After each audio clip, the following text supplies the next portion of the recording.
se retrouve aujourd'hui pour une vidéo où je vais vous présenter ma palle du mois de mai spécial fantasy. Alors pourquoi est-ce que je fais une palle pour ce mois de mai alors que je ne fais jamais de palle du mois? Et pourquoi spécifiquement pour la fantasy? Eh bien c'est très simple, simplement parce qu'il y a un challenge organisé par Pikitine de la chaîne Pikity Booking et qui donc évidemment se rapporte à la fantasy et se déroulera, je vous le mets dans le mille, au mois de mai. Donc Pikity, je pense que vous la connaissez tous, si jamais ce n'est pas le cas, ce qui m'étonnerait fort, il faut vraiment réparer cette erreur au plus vite. Dans tous les cas, vu que c'est elle qui organise le challenge, c'est quand même elle qui est la mieux placée pour en parler. Donc je vous mets en barre d'infos le lien vers sa vidéo qui va vous expliquer exactement comment se passe ce challenge. Donc durant le mois de mai, Pikity vous propose de participer à un challenge où le but sera de lire de la fantasy.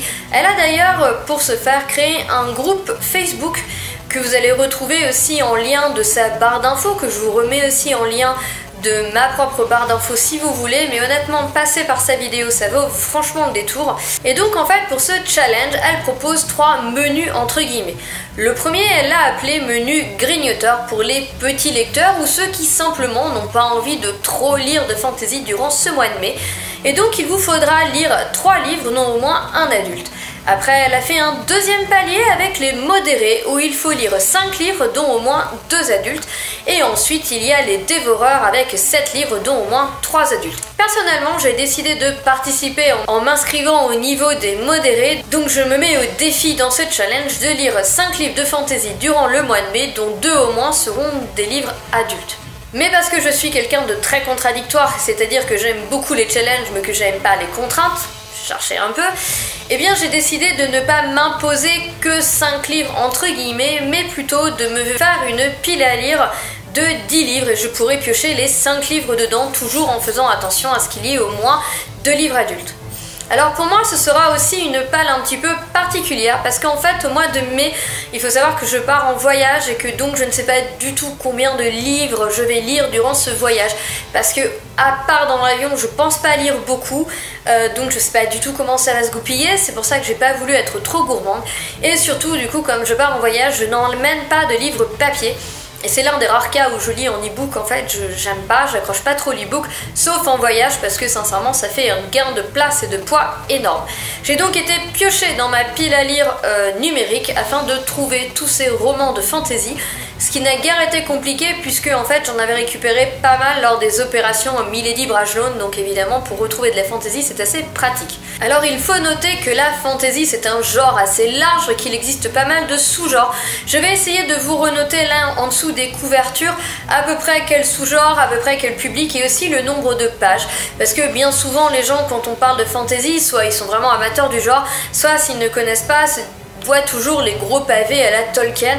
Or c'est vrai que c'est beaucoup plus large que ça et qu'il y a vraiment moyen de lire des trucs vraiment très chouettes, très sympas.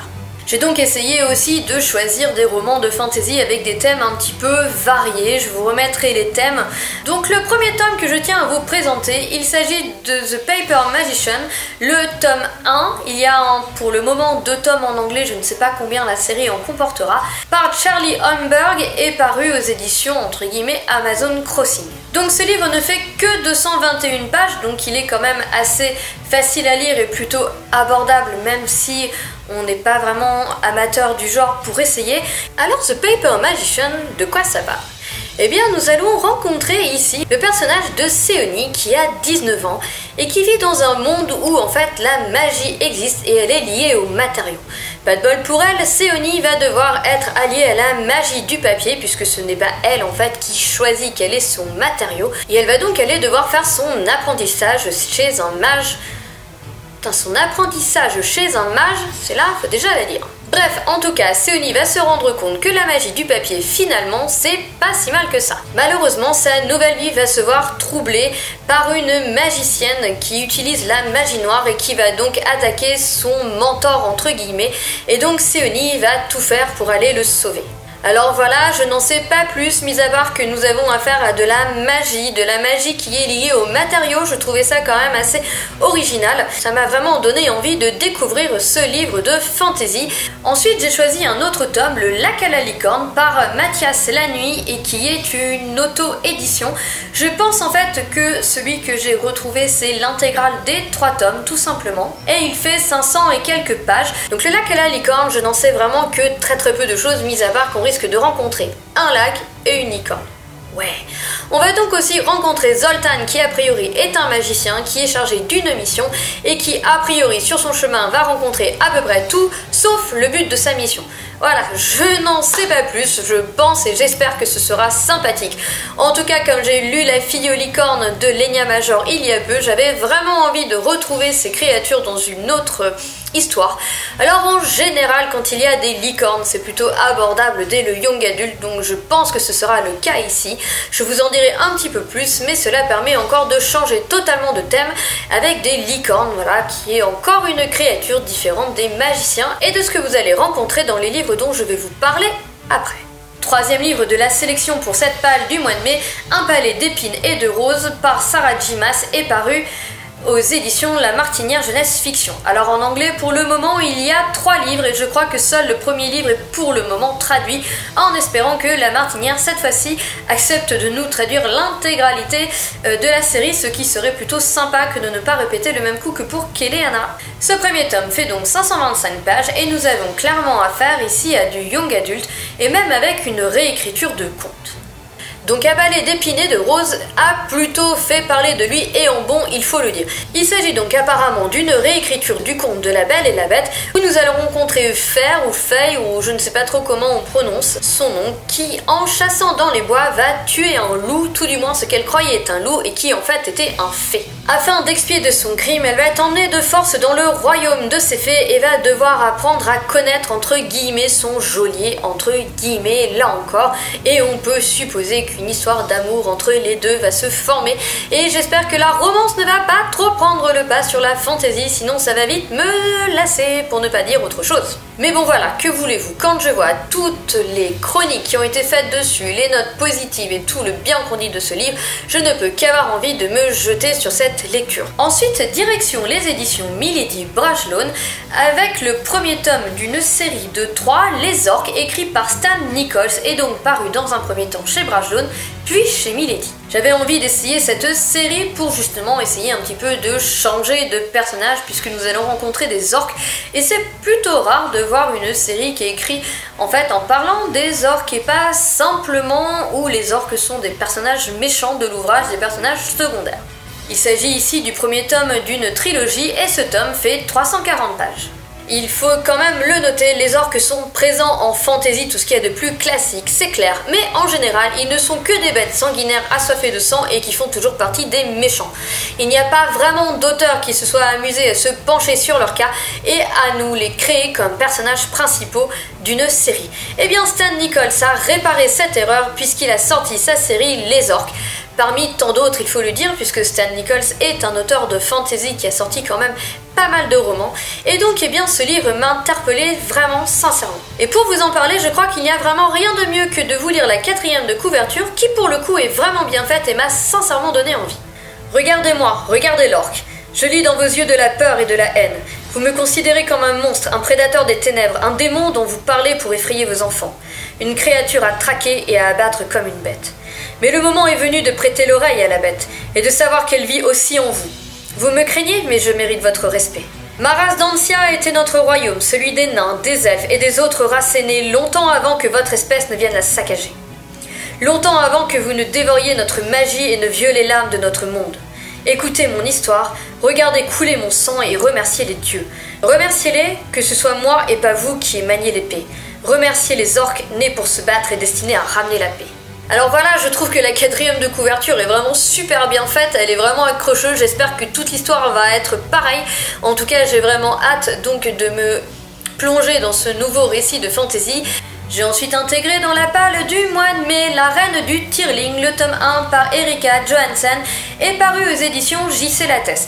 Pour le moment, en anglais, il y a 3 tomes. Je ne sais pas au final combien de tomes composeront cette série, nous verrons bien, peut-être 3, peut-être plus, je ne sais pas. En tout cas, la reine du Tearling fait beaucoup parler de lui, il a des notes totalement dithyrambiques sur Livre Addict et j'ai vraiment hâte de le découvrir. Donc ce premier tome, quant à lui, fait environ 510 pages.